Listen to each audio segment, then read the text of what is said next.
पंडिता रमाबाई।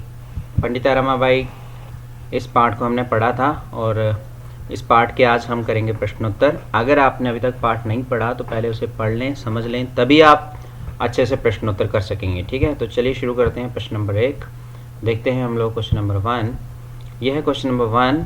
एक पदेन उत्तरत, one word answer आपने देना है। ठीक है। कीदृशी नाम कुरीति नाम सावित्री मुखरम विरोधम आकरोत।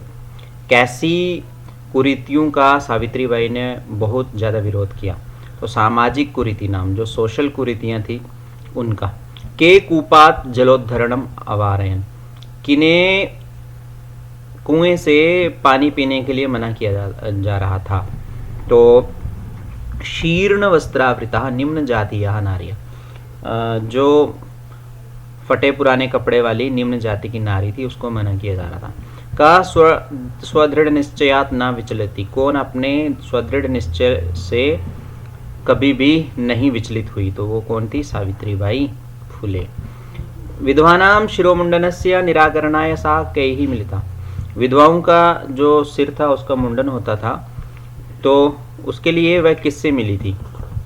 तो नापितैहि, नाइयों से मिली थी, बार्बर्स से। ठीक है।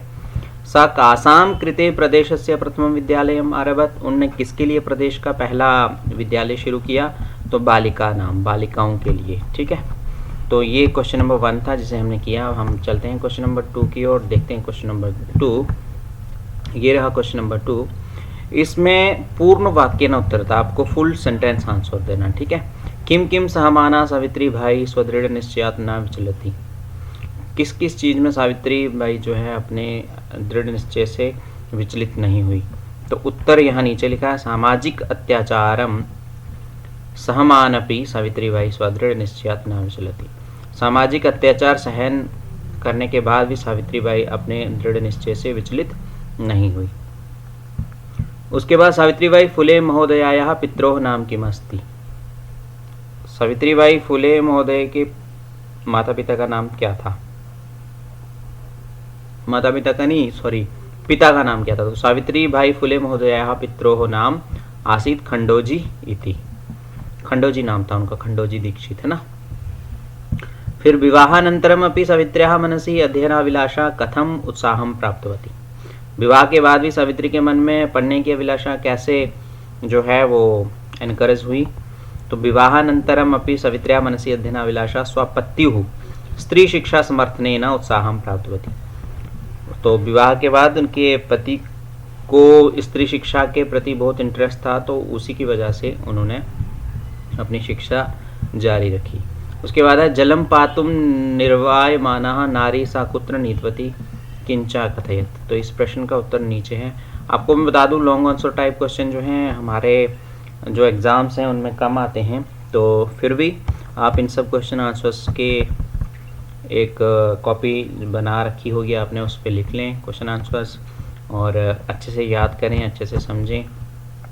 कोई आपका प्रश्न रहता है तो सबसे नीचे, वीडियो के नीचे कमेंट्स रहते हैं। ठीक है, वहाँ जाके आप कमेंट लिख सकते हैं और कमेंट से मुझे बता सकते हैं कि हमें सर यहाँ पर परेशानी आ रही है।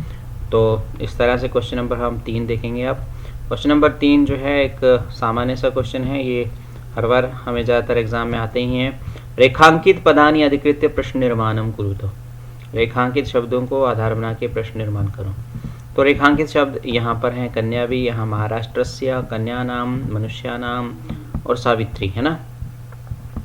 तो इनकी जगह पे हमने कौन कौन से शब्दों का प्रयोग किया है? यहाँ किया हमने काबिही, उसके बाद किया हमने कस्य, फिर उसके बाद किया है हमने कन्या नाम, कासाम, फिर उसके बाद मनुष्या नाम, केशाम,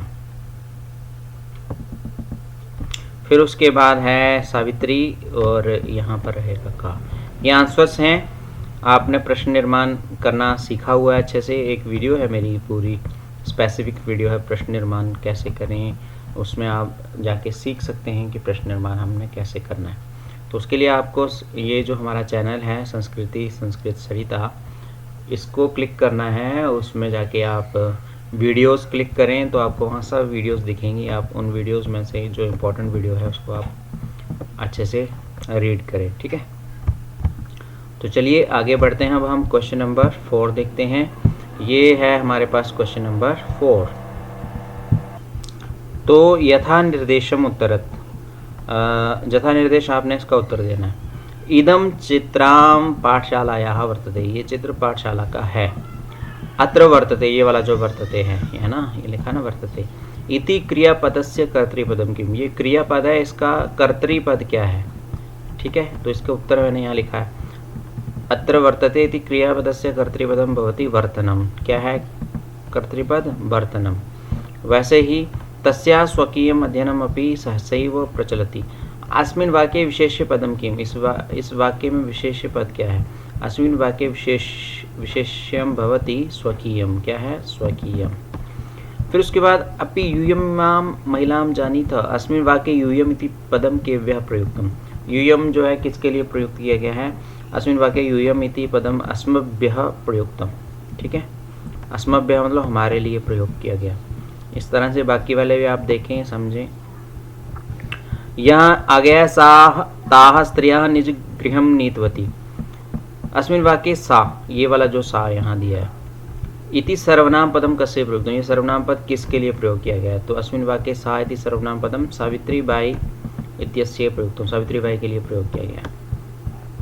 उसके बाद अंत में शीर्ण वस्त्रावृता तथा कथिता निम्न जातीय काश्चित नार्याः जलम पातुम याचन्ते स्म। अत्र नार्याः, ये वाला जो नार्या शब्द है, इति पदस्य विशेषण पदानि कति सन्ति, इसके विशेषण पद कितने हैं। कानि च इति लिखत, और कितने हैं वो लिखने भी हैं। तो यहाँ अत्र नार्या इति पदस्य विशेषण पदानि चत्वारि सन्ति, 4 हैं। तानि च कौन कौन से, शीर्ण वस्त्रावृतः, तथा कथितः, निम्न जातीयः और काश्चित। ये था क्वेश्चन नंबर 4, जिसे आपने अच्छे से देख लिया होगा। उम्मीद है आपको समझ भी आया होगा। अब बढ़ते हैं हम क्वेश्चन नंबर 5 की ओर। देखते हैं क्वेश्चन नंबर 5। अभी तक अगर आपने वीडियो को लाइक नहीं किया, वीडियो को लाइक करें, सब्सक्राइब करें, बाकी तक भी पहुंचाएं। अधोलिखितानि पदानि आधृत्य वाक्यानि रचयत, नीचे लिखे पदों को आधार बना के वाक्य आपने बनाने हैं। ठीक है, सबसे पहले है स्वकीयम। स्वकीयम होता है अपना, इसके ऊपर आपने वाक्य बनाना है। तो यहाँ मैंने वाक्य बनाया है। ठीक है, स्वकीयम पुस्तकम आनय, अपनी पुस्तक ले आओ। सविनोदम, सविनोदम शिक्षका सविनोदम छात्रान् पाठयति, शिक्षका सविनोदम छात्रान् पाठयति, शिक्षक सविनोद मतलब प्रेम पूर्वक छात्रों को पढ़ाता है। तो सक्रिय होता है एक्टिव। छात्राणाम सर्वतो विकासाय शिक्षका सदैव सक्रिय भवन्ति, छात्रों के सर्वांगीण विकास के लिए शिक्षक हमेशा एक्टिव रहता है।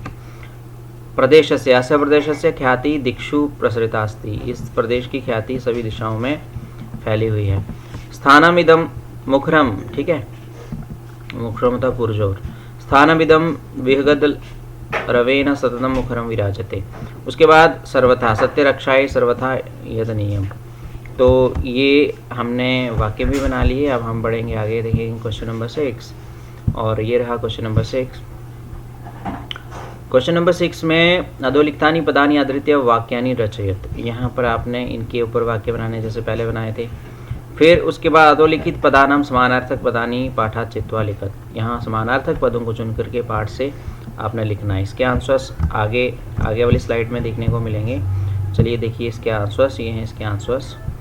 ठीक है, यहाँ हमने वाक्य बनाए हैं और हमने यहाँ पर समानार्थक शब्दों को लिखा है। ठीक है, तो उम्मीद है आप समझ गए होंगे। वीडियो को पॉज करके भी आप अच्छे से लिख सकते हैं अपनी कॉपी पे, फिर उसके बाद उसका जवाब दीजिए।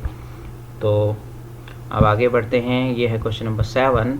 क्वेश्चन नंबर 7 में लिखा है कि नीचे लिखे पदों का लिंग, विभक्ति और वचन आपने लिखना है।